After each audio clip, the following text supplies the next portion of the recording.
عليكم ورحمه الله وبركاته. ازيكم حبايبي؟ عاملين ايه؟ يا رب تكونوا بخير. يوم جديد هتشاركونا فيه، بس المره دي مش انا اللي عامله الاكل، ام الاء اللي جاب، يعني هي اللي عامله الغدا. فهنصور هنا وايه، وهينزل عندها على القناه. هسيب لكم رابط القناه. لا مش هسيب لكم، هنزل لكم الفيديو في المنتدى. تمام. فيلا بينا على طول كده نشوف ايه هي جايبه لنا ايه. طبعا جايبه سمك. الفيل فيه منديل ولا المنديل فيه فيل؟ تمام. فبسم الله الرحمن الرحيم. هتقول لكم الاسعار وهتقول لكم هي جايبه ايه. يلا ست الكل.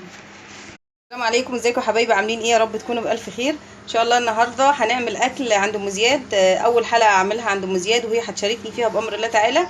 هنعمل اكله سمك حلوه معتبره كده للشغاله اللي عندها. بصوا بقى، اول حاجه معانا عشان الحلقه بس ايه ما تطولش عليكم، معانا سمك بلطي او شبار. ده الكيلو ب 35 جنيه. حلو كده. بصوا ما شاء الله عليه، ال 2 كيلو سمك، معرفش 7 سمكات يعني، ما شاء الله كبير. انا بقول لكم ليه الوزن بتاعه، لانه كبير بس. والبوري دوت الكيلو ب 40 جنيه. تمام. بصوا برده هو ما شاء الله عليه حلو، مش وحش يعني، حجمه حلو يعني. والسمك دوت هنعمله في صينيه، ده متلج، بس هنعمله في صينيه. ده الكيلو ب 20 جنيه. حلو كده. ده سمك الرنجه، وده السمك البربوني بس المتلج صغير. انا اللي نضفته وشلت الدماغ بتاعته عشان وقت الفيديو بس. معانا السلطات جرجير. بصوا هو مش طازه، لان الصراحه خالتي دورت في السوق ما لقيتش خالص جرجير طازه. طماطم، فلفل، خيار، بصل، جزر. ان شاء الله لسه هننضف الخضار دوت وهنغسله وهنوريه لكم بعد ما نغسله. معانا الرز، غسلناه ونقعناه لمده نص ساعه زي ما انتم متعودين، علشان الرز يستوي معانا بسرعه والحبايه تكون لونها ابيض وزي الفل كده بامر الله تعالى. هو ده هيكون غدانا النهارده، او غدا الناس اللي هتشتغل عند ام زياد. استنونا بقى انا وام زياد عشان نبدا نعمل معاكم الحلقه ان شاء الله تعالى. دلوقتي اول حاجه معانا طبعا الصواني ديت اتحرقت من الفرن يا جماعه، علشان ام زياد بتشوي فيها على طول. تمام. احنا بنشوي سمك فلازم تبوظ بيت ابو سمك. دلوقتي بقى هنحط السمك في الصينيه الشوي كده علشان ندخله تحت الشوايه في الفرن. السمك البوري دي اول حاجه. لا بصوا بقى، عكس واحده عكس واحده. تمام. وبعدين ده بيدخل تحت الشوايه، ما بنولعش من تحت خالص، بنولع من تحت الشوايه.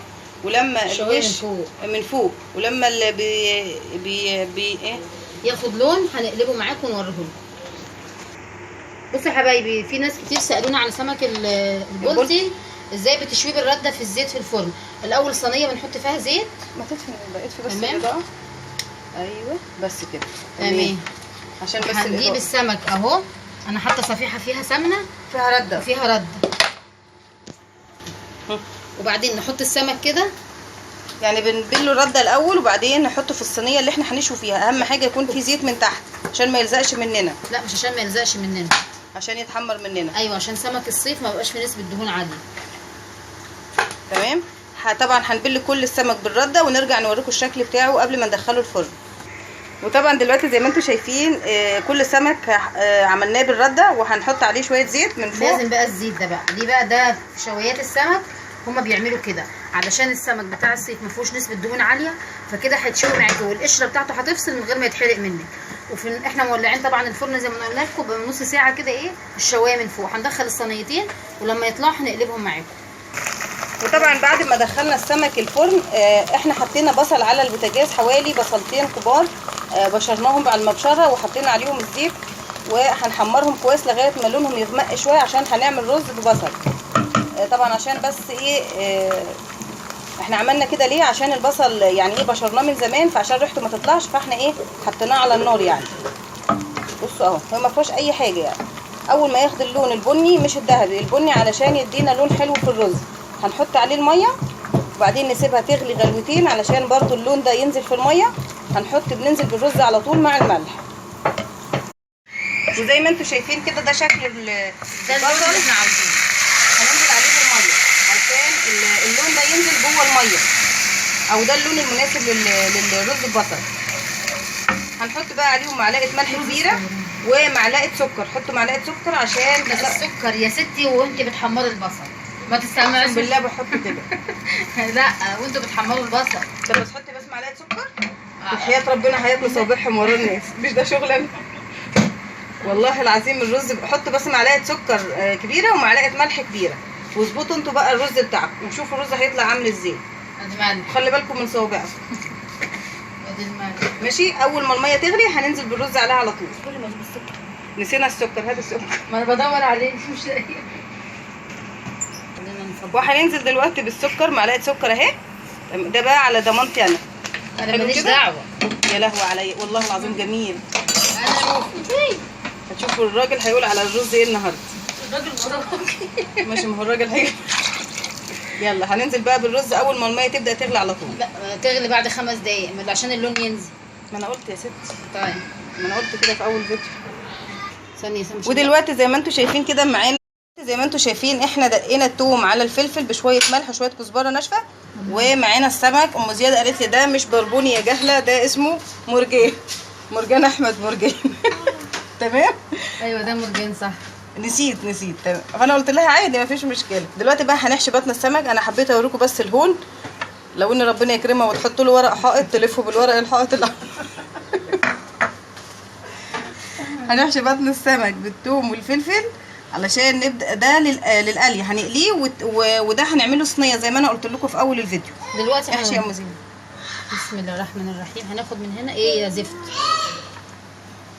عاوز ايه يالا؟ عادي. ودلوقتي لسه بنحشي السمك. انا كانت بتزعق لابنها ما اعرفش ماله. عاوز سكر اهو. بنحط فيه بنبله بالدقيق. لا دقيق. دي خلطه كانت عندي، دقيق ونشا وبابريكا حمراء حتى لون احمر اهو. اه والله صح. بامبي.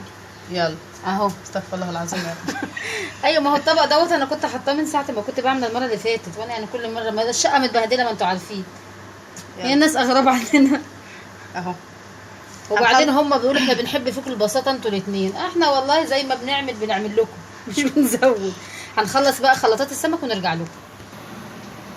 وزي ما انتم شايفين ده شكل ميه الرز، المفروض تكون بنفس اللون دوت عشان ننزل بالرز عليها على طول. دلوقتي بقى هننزل بالرز قدامكم. ودلوقتي بقى بننزل بالرز. بالراحه يا ام زياد، هدفت الرز. ده الرز احنا ايه؟ الرز خلص من عندنا، مستنيين امي تبعت لنا الاعانه. وهنقلب الرز. حسبي ايدي. طيب قلب. انا ضيفه النهارده فهي عماله. والله هي اللي جايبه لا ده هي اللي جايبه الاكل بس هي قاعده عندي. عاوز ايه؟ تمام بس كده يا بنتي. عيب والله. عماله تبهدل عيب. الحيطه بالفرش. ودلوقتي بقى هنسيب الرز لغايه لما يتشرب الميه. طبعا زي ما انتم عارفين برضو اول ما يتشرب الميه هنوطي عليه وهنقلبه تقليبه بس من تحت لفوق ونغطي عليه ونسيبه بقى 10 دقايق يستوي بعد ما يتشرب ان شاء الله. دلوقتي بقى زي ما انتم شايفين قطعنا هنا طرنشات من البصل عشان نعمل صينيه السمك وندخلها الفرن. وهننزل عليها بثوم وفلفل اللي احنا الخلطه اللي احنا عملناها السمك المقلي، كزبره ناشفه طبعا. وهنقطع عليها طرنشات من الطماطم. لا مش هنقطع طرنشات من الطماطم. امال هتحطي ايه؟ هنقطع شويه شبت وبقدونس وكزبره خضراء خلطه كده. بصوا اهو شكل اللي بينزل من فوق من السمك. شلال شبت وبقدونس بينزل. وهننزل بالسمك. يعني طب ما انا قلت طماطم قلت لا.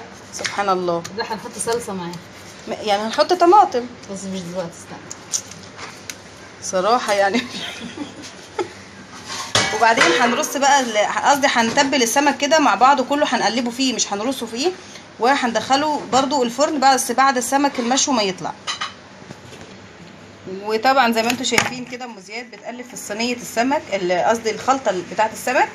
وهتحط لا يعني مش عارفه. ايوه لا هناخد من الحاجات الخفيفه. وطبعا هي حطت هنا حوالي 4 معالق صلصه اهي. وحطت عليه دي مفاجاه. بصوا السمك اللي باقي من التتبيله بنحطه لا في بطن. التتبيله اللي باقيه من السمك مش السمك اللي باقي من التتبيله. صح. بس عماله تعيب عليا بتقول انت عماله تنسي نص الكلام. سبحان الله. ده سمك سردينه. ما انا قلت كده. قلت لكم سردينه بلدي. قلت لكم رنجه. لا ده سردينه بلدي عشان هي ما بتجيبش السردين، هي دايما تجيب الرنجه فانا افتكرته الرنجه لان انا ما بحبش الرنجه فما بجيبوش فما اعرفوش اصلا. ده السردينه البلدي اللي هي بتبقى معلبات يا جماعه. بتيجي معلبه دي اللي زي التونه كده. لا حسبي والله العظيم متلجه.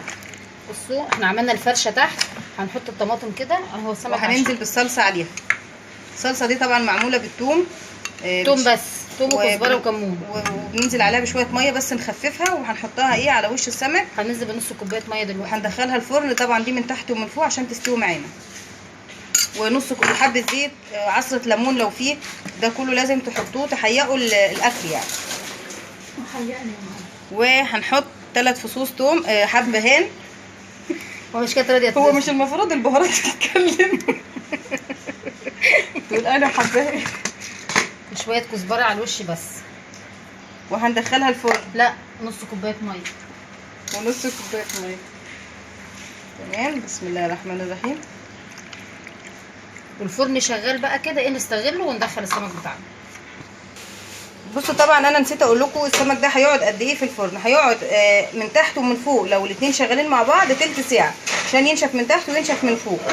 لو اللي عنده بيشتغل من تحت وبعدين اللي فوق يبقى 10 دقايق من تحت و10 دقايق من فوق، وهيطلع زي الفل ان شاء الله. ده شكل السمك البوري بعد ما طلع من الفرن. هنبدا نقلبه قدامكم. دقيقه واحده بس ما يهدى عشان علشان بيكون لازق من تحت، فهنسيبه بس يهدى علشان نقلبه من تحت لفوق. اهو زي ما انتم شايفين بيتقلب معانا بسهوله، بس بنسيبه يهدى بس دقيقه بس. دقيقه واحده بس. طبعا الديل ده مسك في السمكيه، شكلهم كان في خناقه بينهم قبل الحلقه. استنى. فلما دخل الفرن قالت والله لا. استني يا بنت. ودلوقتي بقى هنرجع السمك الفرن تاني على الشوايه، تحت الشوايه يعني، عشان ياخد اللون من على الوش ده، وخلاص كده بقى. وده شكل السمك التاني اللي هو البولت. هنقلبه من تحت لفوق وندخله برده تحت الشوايه تاني. بس ده بقى ما تسيبوش يهدى. ليه؟ عشان في رده، فالرده ما بتلزقش. بصوا التاني لا. السمك ده محترم ما تخانقش مع صاحبه. بسم الله الرحمن الرحيم. استنى يا جماعه. تمام. بقى هندخله برده تحت الشوايه مع السمك التاني. ودلوقتي في طاسه معانا على البوتاجاز فيها زيت، هنبدا ننزل بالسمك اللي احنا هنقليه. لسه شويه. تمام. لا حلو. هنرص السمك فيه. اول ما ياخد اللون الذهبي من تحت هنقلبهم من تحت لفوق زي ما انتوا برضو متعودين. زي ما انتوا شايفين ده شكل السمك بتاعنا بعد ما طلع من الفرن. وده السمك البوري اهو. خلاص كده هنستنى بس لما يهدوا، وبعد كده هنحطهم في الطباق ونعصر عليهم ليمون والخلطه بتاعتهم. وانصح يعني اي حد بيشوي يا جماعه بره او لكم ان انتوا تشووا في البيت بدل التكلفه يعني، وانضف واحسن 1000 مره.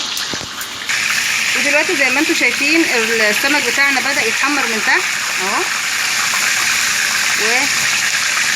وبنقلبه بقى. وزي ما انتم شايفين كده بقى بنرش شويه كزبره ناشفه على كمون على شطه على ملح، ده كله كده خلطه مع بعضها بنرشها على السمك. بس في ليمون ما عنديش، هو ده اللي ما عنديش. واللي عنده بقى يعصر ليمون ونرش في الطباق. انت اللي عازمه، انا المفروض اجيب ليمون. نسيت. زي ما انتم شايفين احنا قطعنا السلطه، الطماطم في جنب والجزر والخيار والفلفل والبصل والكزبره شبت وبقدونس مع بعض. قبل ما نقلبهم بقى احنا عاملين خلطه مش عارفه هي ايه. نص كوبايه خل. خل صوتك. نص كوبايه ميه. بقى معلقه بابريكا واحده. نبتدي نقلبها وفي التلاجة، وانا حاطه ملح. تمام. نقلبها خفيف وفي التلاجة على طول. اللي سألني ايه لازمة الخل، دي اسمها سلطة بلدي. ماشي. اللي بيقول لي يعني ليه خل وليه ميه، عشان دي اسمها سلطة بلدي، بتتقدم جنب المشويات والاسماك بتاعت المطاعم يعني. ورجعنا لكم تاني يا حبايبي بعد ما خلصنا الاكل بتاعنا معاكم. زي ما انتم شايفين كده دوت السمك المشوي اللي احنا شويناه في الفرن قدامكم بالرده وبالزيت. يا رب يعجبكم، وان شاء الله هيعجبكم جدا. ما تشووش بره البيت، كل حاجه بتتعمل في البيت بتكون احسن. وده الرز ببصل زي ما انتم شايفين كده زي الفل، ولونه وطعمه حلو جدا. وده السمك المقلي. تمام. ودي السلطه بتاعتنا، وده صينيه السمك اللي كانت في الفرن اهي. ودي بقيه السلطه، السمك المقلي، كوبايات للميه.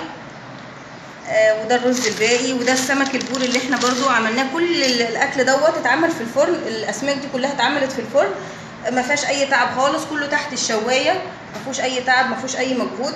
وهو ده كان غدانا النهارده وغدا الناس اللي عندهم زياد. يا رب الاكل بتاعنا يعجبكم، واذا عجبكم ما تنسوناش بلايك ودعوه حلوه، ونسيبكم بخير ونشوفكم بالف خير ومع الف سلامه. مع السلامه.